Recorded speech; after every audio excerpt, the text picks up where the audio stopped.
Hi guys, I'm Dave. Okay, so we're just going to go through the basics on just the airless here. So every machine is pretty much the exact same. There's a slight difference. As you can see, like the gray gun, your pressure control is back here, and your power is on the back. Tighten is all on the side. Your prime valves are right here and right here. In the down position, obviously it's prime. In the up position, it's spray. I'm just going to take a second just to go through all the little features on these guys. They need oil all the time. In this particular unit, there's a reservoir in there, so you just hit the button a couple times and it comes out. If you see a little bit of oil coming out, don't worry about it. There's a cup inside, you just overfill the cup. If you see paint coming out of it, obviously that's something to worry about. Same thing here, if you see a little bit of oil coming out, it's okay. Paint, get it serviced.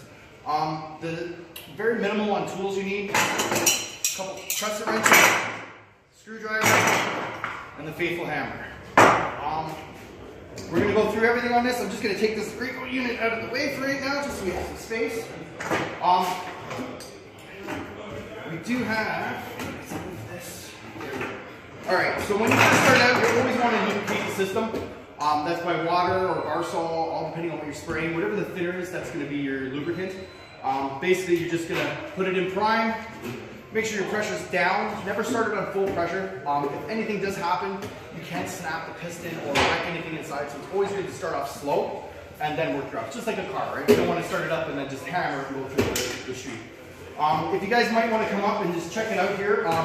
When I turn the unit on, there's going to be bubbles coming out of your return hose. This is your suction hose. So basically, fluid goes up into the pump, circulates, and then comes back in there. When we hit that, it charges up the hose. But yeah, so if you guys want to just come up for a second and just check out the bubbles that are going to pop out of here. I don't know if you guys want to see it or not, but there's bubbles that will pop up. Make sure that you got a steady flow, like that. If you see that it starts sputtering where you're getting it going, basically what happens is there's something's going on in here. Either the bottom seat is the ball's stuck because there's a little film on it. If you just hit this, it'll loosen it up. If it doesn't have it, a little hammer on the back of it, what it does is it lifts up the ball and lets everything flow. So we're going to start it out, make sure that we have good flow with the water, and crank it up. We're going to make sure we got water through the hose. Now, hold the trigger open and hit your prime switch up. If not, what happens is it builds pressure. Last thing you want to do is hit the trigger. You're either wearing the paint or it's all over the place where you don't want to wear the paint. Whenever you're releasing the pressure on these, hold this tube. It's 3,000 psi, so it's only going to go up. Now that we know we've got water throughout the whole system, we're going to turn it on and just check it. There's no hiccups, everything is good. The reason why we do this is if anything is going to happen, it happens with water or your thinner. So you're not going to make a huge mess if you have to do something with it or take something off or anything like that. You're not going to have paint all over the place. Now that we know that we got full pressure, we're going to introduce our paint. Before we do that though, I forgot to show you guys. In here, there's a manifold filter. Looks like this. This gets cleaned out once a day. So at the end of the job, you're going to take it out, swish it through some water, wipe it off. Now when you put it in, make sure that that end is in the bottom. Graco's got a similar one, but it kind of goes into a little pipe on it, so you can't put it in the wrong way. So we've got the filter in there, and then we're going to make sure we have our gun filter, which is just squeeze in. This gets cleaned out every 4 hours. So if you're working all day, lunchtime, you're going to stop, you're going to clean this out, then put it back in. Reason being is you'll start to lose pressure and you'll think the machine's not working properly, but this is plugged. So now that we got that in there, anytime you're going to mess around with this gun, guys, make sure the pressure's off and the machine is off. Last thing you want to do is shoot yourself in the hand. It hurts. If you do shoot yourself in the hand, it's called a chemical injection. Have to go to the hospital right away. Don't think that it's no big deal. It just tingles a little bit. What happens is your hand expands and expands and expands and pulls up. So we don't want none of that. So now we're going to introduce some paint. I got some nice purple vibrant paint for us so you can see it. Basically what you're going to do is you're going to take your suction hose, So we're going to introduce that to the paint. Keep this into your water. You don't want to mix your water with your paint so much. You're just going to run it. So you see the paint coming out of it.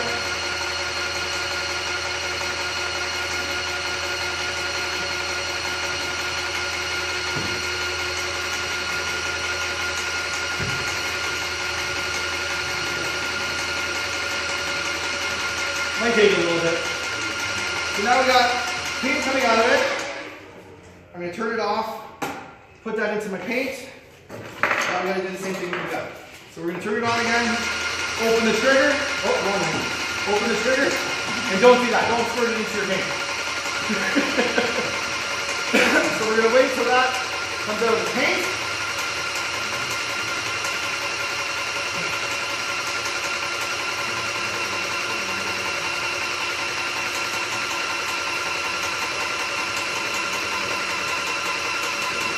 Now we know we got paint coming out of it. We're going to put it back to drying. We're going to turn it off. I'm just going to get this out of the way. So with your tip, how you load your tip in is loosen your base, slide the tip in, and then tighten. When you tighten it, it can't come out. You loosen it, flies out. So, this direction, you're spraying up and down. That direction, you're going side to side. When you do spray, you want to be at least about a foot or a hand's length away. When you do spray it, do not spray like that. You want to make sure it's completely straight with your surface.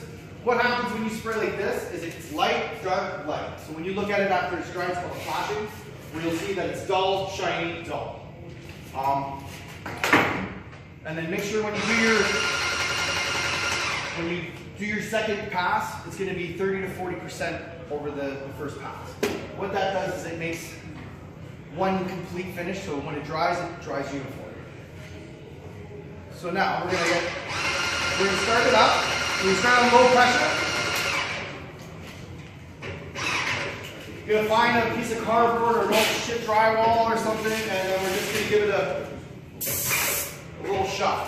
Now, as you can see, there's fingers or tails. That's indication of under pressure.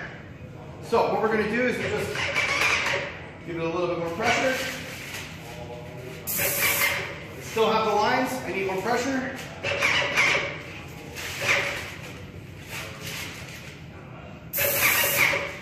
Still got it.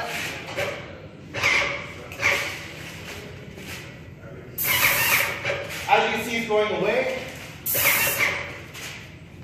A little bit more.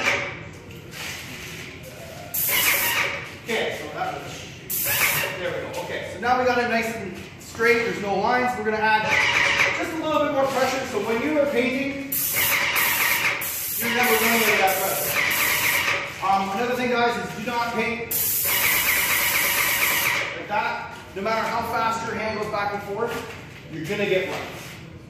Your hand cannot go, it's physically impossible for your hand to go that fast and not leave it. So when you do paint it, stop, go, and do that. If you do get any runs or anything like that, make sure you have a roller or a brush on hand and just roll it out or brush it out. So that's on getting pressure. Now we're going to do the cleanup on it, guys. Which a lot of people always say that they have to use like 5 gallons or 20 gallons to wash it. Technically, all you really need is about 2.5 gallons. I got my water here. So you can use the exact same water you use to start up. What we're going to do now is get yourself a rag and wipe the intake. What that does is just, you'll see guys with paint machines and they have like a huge ball of paint on the end of their machine. It's because they don't wipe it down. It just keeps drying and drying and drying, and then it gets worse and worse and worse. So now we got our return into the paint, our suction into the water. We're going to turn it on, push it out till you see that it's, now it's not going to be totally clear, but you're going to notice running and it's just tinted water. And there we go. So now that we know that it's like tinted water, we get our tip, do the same thing. We're going to turn it back on again, pull the trigger, then put it to spray. And we're just going to keep doing that until we get tinted water.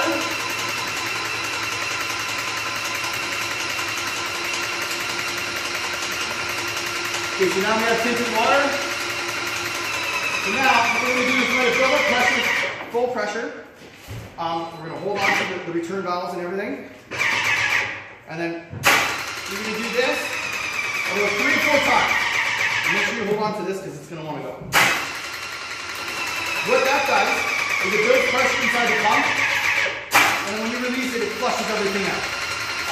Same thing with your gun. You're going to let it build pressure. If you can get a garbage can or something, if you don't have a garbage can, the little trick that I do is I put a rag over the bucket, put my hand in the bucket, and then pull the trigger while it's in the water. This way you're not going to get too much of a mess happening.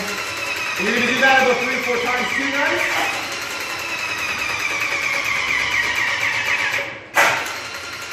So now our machine is clean of paint. It still has purpley water per se, but there's no paint in the machine. It's just dirty water. So now what you can do is, this is going to be your best friend, especially because we live in Canada, guys. Windshield washer. It prevents your machine from rusting and prevents it from freezing. If it freezes, it only takes, minus 5 minutes and -5 to freeze your pump. There's a little sensor in here, and on here it's the control. What it is it's a pressure sensor. The ice builds up, it punches it, it fries it out. It thinks it's at full pressure all the time, so it's not going to turn on whatsoever because it's the safety mode on it. It's a hassle because you got to bring it to me. It's going to cost you about $250 just to replace that stupid sensor, so try not to do that too much. Windshield washer is cheap. It's in your car. I do mix it with the pump armor. It does help out a bit.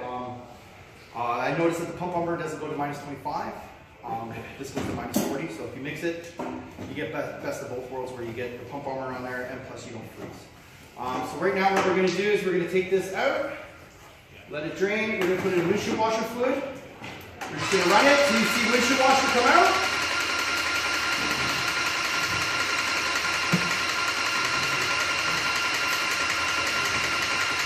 So now we're going to have windshield washer coming out of there, and same thing with your gun. You open the trigger again. And then hit the fry, or the spray please, and then just let it go till you get your windshield washer out, and then you're good to store. Now this is great for the summer as well, because like I said, it doesn't let it rust. Another good thing is if you have a crew, it makes your guys run water through it. A lot of guys, what they'll do is they'll just drop it in the paint and go. Problem with that is you can get what's called an airlock.